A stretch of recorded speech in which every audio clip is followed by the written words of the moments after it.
Let's head to the voicemail of Truth and Reason.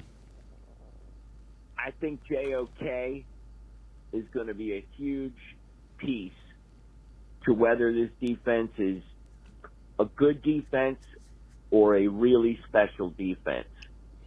I do not have worries about the front line, nor do I worry too much about the secondary. Obviously, the linebackers are going to get a lot of relief from the improved line in front of them.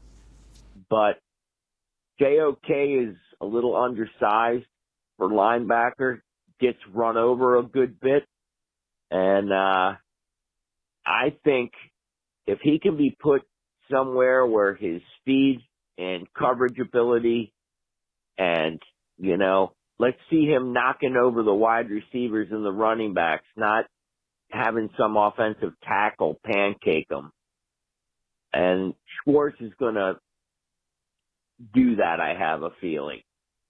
If JOK has a great year, I think the defense is going to be out of this world. As always, appreciate all of the voicemails. Scott, JOK is a guy I'm really anxious to see how Jim Schwartz is able to use him. Yeah, I thought that caller hit on a lot of good points. The Browns obviously drafted him to be a difference maker, right? They moved up in the draft a couple of years ago in the second round. They don't, that's not what they tend to do. They tend to move down and acquire draft picks. So I think that was significant that they went up to get a guy, especially at that position, right? We know the Browns don't value linebacker a ton. So for them to do that with, JOK, I thought spoke volumes, and he has not lived up to that through 2 years. We've seen flashes, but I think they haven't been sustained. He's had injuries both of his 2 years.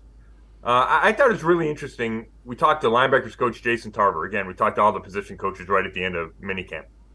And he said that JOK needs to get stronger between the end of minicamp and training camp. And he looked really light to me last year. I think he was light when he got here, and I think he might even lost some weight. And Tarver also said he needs to prove that he knows the system. And I'm paraphrasing here, but it was, hey, he's got to show he knows what we're doing in order to get on the field. And to me, it was Tarver challenging JOK. You would think, especially with all the injuries at linebacker, right? Taki and Walker and Phillips coming off injuries, you'd think Phillips would be like the guy, JOK would be the guy. And it didn't look like that in minicamp, right? He was working some on the first team, some on the second team, depending on what package was out there. So I think this is a big prove-it year for JOK. And yeah, if he plays at a really high level, I think this defense takes a big jump. And it'll be interesting, like you said, how Schwartz uses him. I'm not saying linebackers are an afterthought in Schwartz's defense, but it's really predicated on the line and then trusting your secondary. So the linebackers just have to clean up everything. And that puts some pressure on them. And JOK's got to prove that he can take on blocks, make plays in traffic when things are muddled. And that's something that, I think he struggled with in his first 2 years.